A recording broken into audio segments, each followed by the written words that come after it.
It is time for another NFL mock draft, and the NFL Combine is behind us. And we are about a month and a half away from the 2023 NFL Draft. So, without further ado, let's get started here. Time to start the draft. And right away, the Bears trade the number one overall pick. They trade the first pick to the Colts.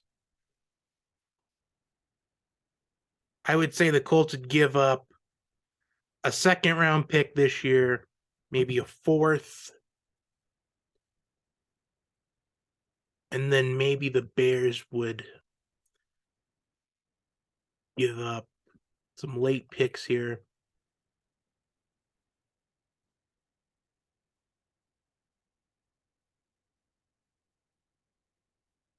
Although the picks that get traded here don't really matter because we don't really know what the full details will be. We can only predict at this point.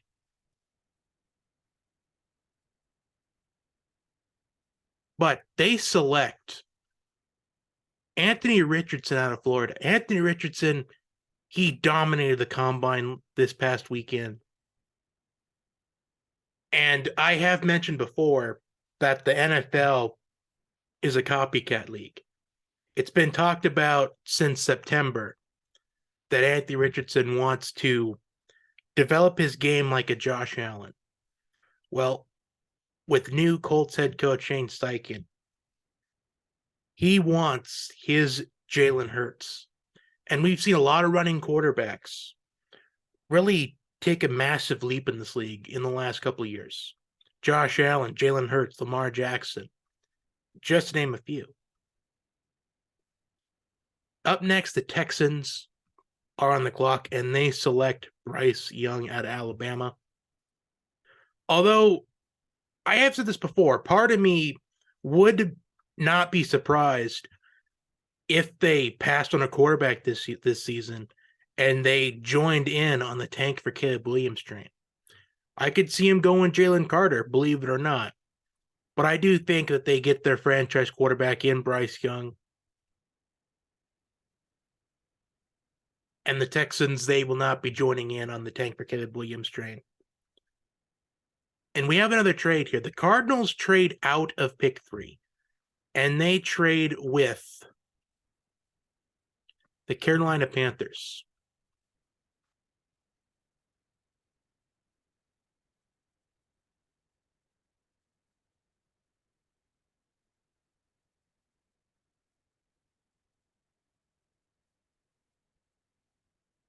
And the Panthers, they trade up, and they get CJ Stroud out of Ohio State. Because I've said this a few times already. Ever since Frank Reich was named the head coach of the Panthers, there's been rumors that they have their eye on CJ Stroud. And they ensure they get CJ Stroud by trading up from 9 to 3. Up next, the Chicago Bears, they have traded down from 1 to 4, and they select Jalen Carter out of Georgia. And Jalen Carter has been in the news this week for negative reasons, but I don't think it affects his draft stock that much. I really don't think he's going to be the number one pick anyway, because I'm 95 to 100% certain that the Bears are going to trade out of the first overall pick to save some money, get some extra draft capita. Because the Bears, they are number one in cap space in this offseason. So they select Jalen Carter, the best defensive prospect in this class. Up next, the Seahawks. Now, this is the Broncos' first round pick that Seattle got with the Russell Wilson trade, and they select the second best defensive prospect in this class, Will Anderson Jr.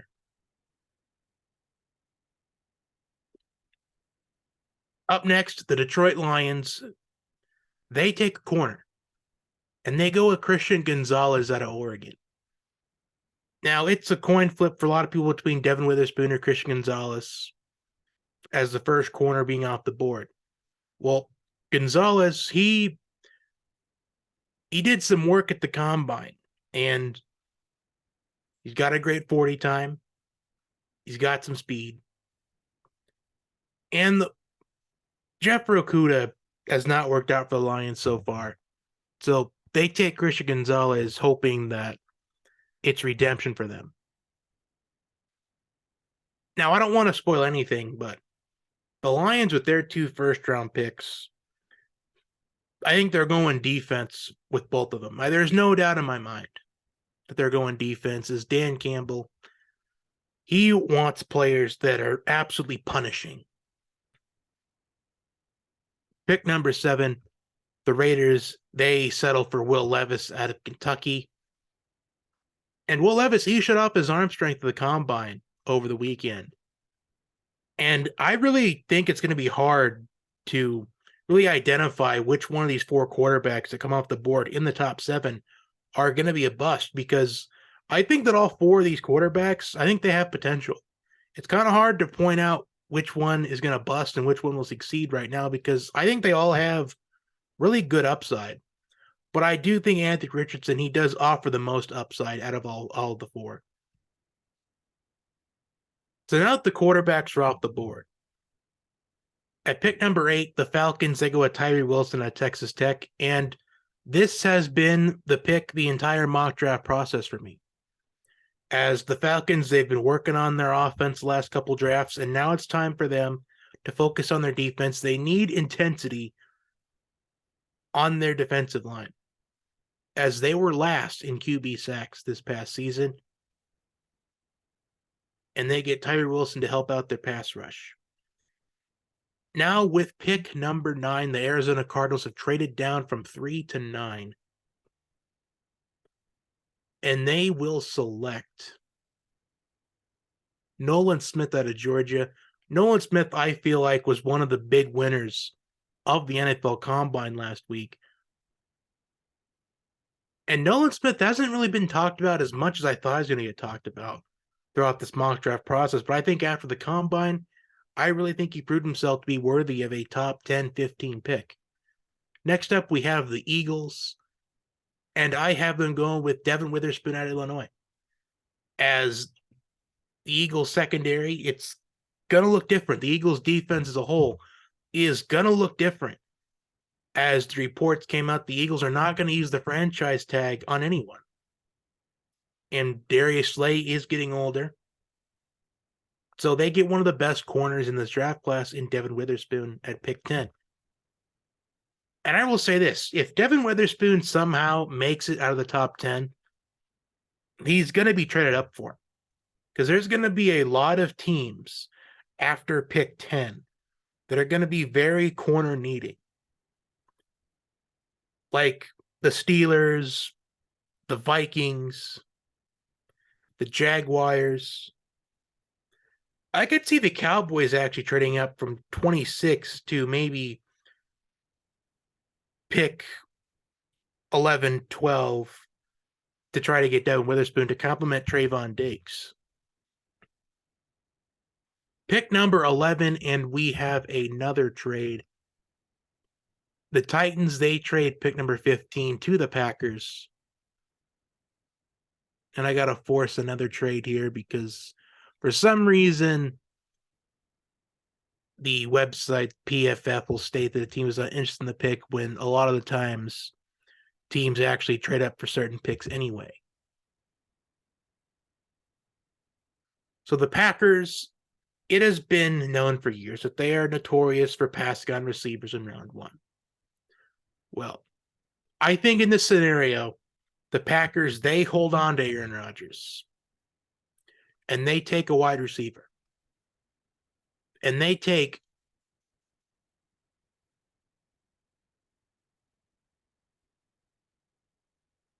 where's he at? Here on here.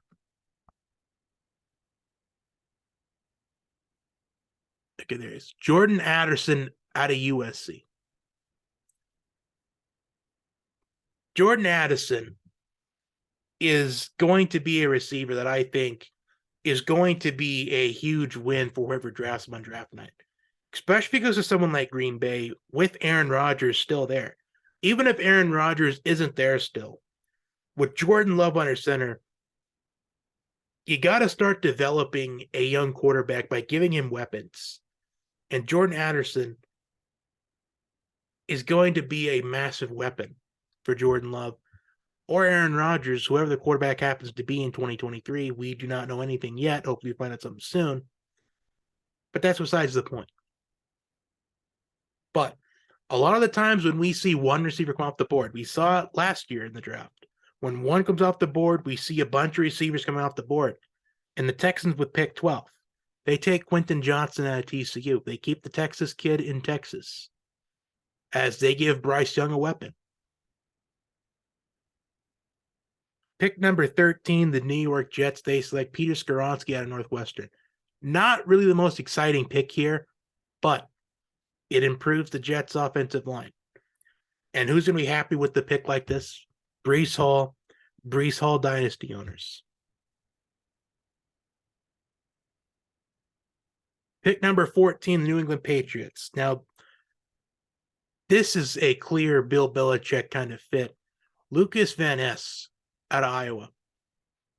He was somebody that I didn't really have him in any round one mock drafts, but he's been getting a lot of hype in these last couple of weeks. And I think he'd be an excellent fit for New England. And now here is probably the most surprising pick of the mock draft so far. Pick number 15. With reports coming out that the Titans are looking to shop Derrick Henry while he still has value. It kind of translates one thing to me. The Titans, the 15th pick, they select Bijan Robinson out of Texas. And Bijan Robinson has received a bunch of hype about how he's a generational type of running back. The best running back since Saquon Barkley. And Saquon Barkley had his best season this past season. I mean, part of that is the injuries. But the Titans going from Derrick Henry to Bijan Robinson. It really is going to be interesting to see if the Titans, if they really are shopping Derrick Henry, which I think they probably are while he still has some value to him. It's going to be interesting who they trade Derrick Henry to. Pick number 16, we have another trade. The Chargers trade up from 21 to pick 16.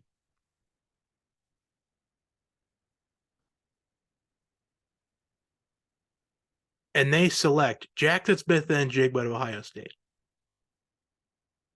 I think this is the Chargers' biggest need here. Whether you want to believe it or not. Keenan Allen is getting older. Despite him not going to be cut, it was originally thought that it was going to be one of the cuts for the Chargers in this offseason. Turns out that he isn't. But the Chargers, they get a receiver that I think is the best receiver in this draft class.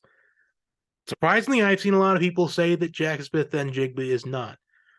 There's even someone out there that has Jackson Smith-Njigba as low as the 7th best receiver in this class. Pick number 17, the Pittsburgh Steelers. They go with Joey Porter Jr. out of Penn State. The Steelers, they need offensive line, but they're notorious for taking a defensive player. And you keep the Pennsylvania kid in Pennsylvania, which I think that'd be a really good fit for Joey Porter Jr. Pick number 18, the Detroit Lions, to go with Calijah Kancey out of Pittsburgh. Calijah Kancey is someone that's really flown under the radar throughout this mock draft process. Early on in the mock draft process, it would look like maybe a 3rd round pick, maybe late 2nd, but now middle of the 1st round, Calijah Kancey was someone that really stuck out to me on the first night of the combine. And I think Dan Campbell's going to be pretty happy with this draft so far. He gets Christian Gonzalez, arguably the best corner in this class, and Calijah Kancey, very underrated prospect. Pick number 19, the Tampa Bay Buccaneers. They go with Steve Avila out of TCU. The Buccaneers, they need to improve the offensive line. The offensive line, it was unsatisfactory throughout the 2022 season. And I think that if Bijan Robinson was still available, they could take a chance, although they have Rashad White at the ready. But there's been reports that Leonard Fournette's going to be released in this offseason once free agency starts. Like once the new season starts, quote unquote. Pick number 20. The Seahawks, they go with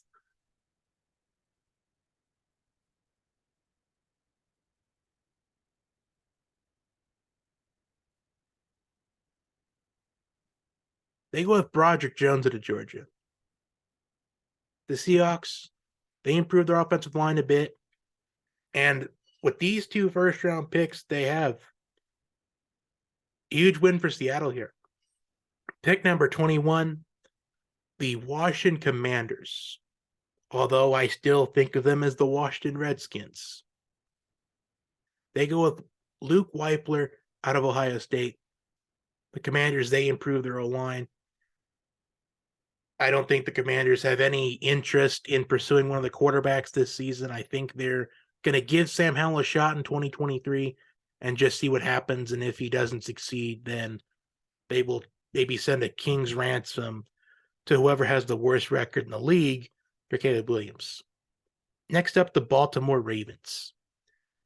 They franchise tag Lamar, but teams can still send offers for Lamar. But I think the Ravens, they have no interest in trading Lamar at all. I don't care what the value is, but they give Lamar a weapon and they give him Zay Flowers out of Boston College.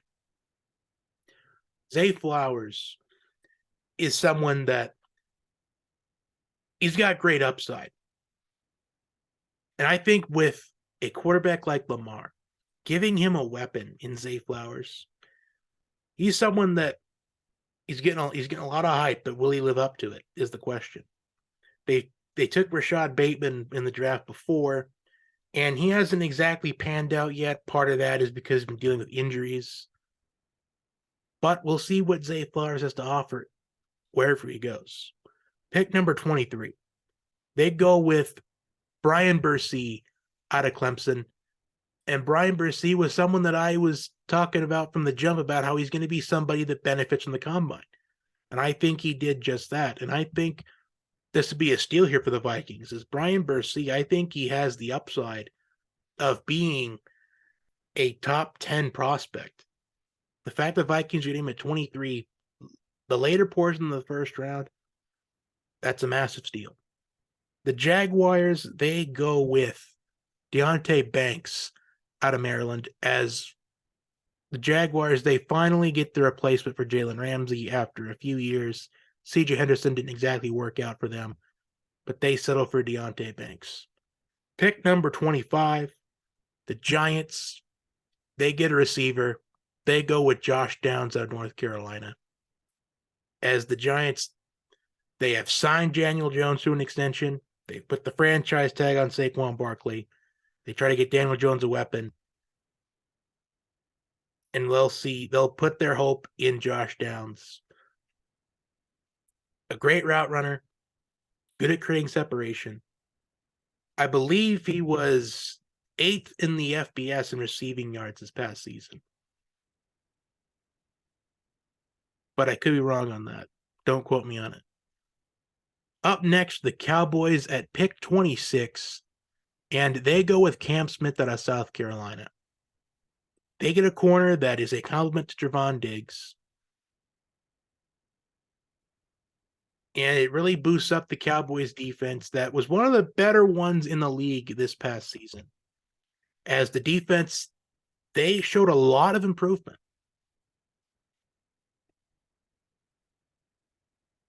I know they need a wide receiver. They need somebody to complement CeeDee Lamb, but I think they might do that before the trade deadline next season. Up next, the Bills, and they select Brian Branch out of Alabama, as this is the successor to Jordan Poyer. Pick 28, the Bengals are on the clock, and I think they could go an offensive tackle here, but I think they're going to go with Michael Mayer to Notre Dame. As Michael Mayer, in his interview at the Combine, he said that it would be a dream come true to play with the Bengals, and it's almost like it's his destiny. And as fate will have it, Michael Mayer goes to the Bengals, as I've seen that pick a lot throughout the mock draft process. Pick number 29, the Saints, they have signed Derek Carr to a 4-year deal. So they don't need a quarterback. And it's too early to take a running back if you're looking to replace Alvin Kamara, who is currently dealing with his certain issues. But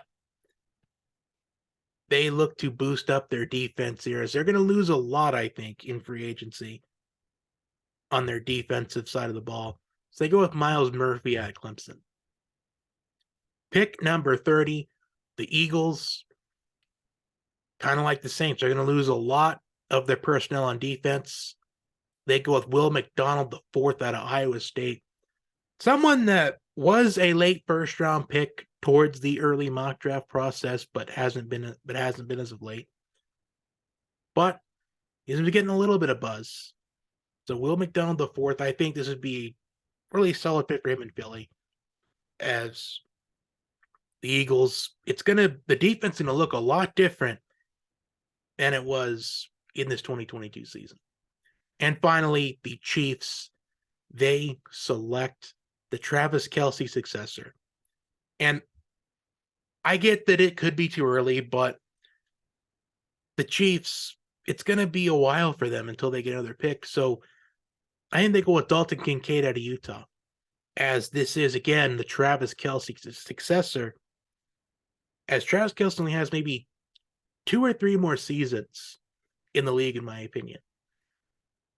Plus, the Chiefs, they used multiple tight ends this past season. Anyways. And that will conclude my latest mock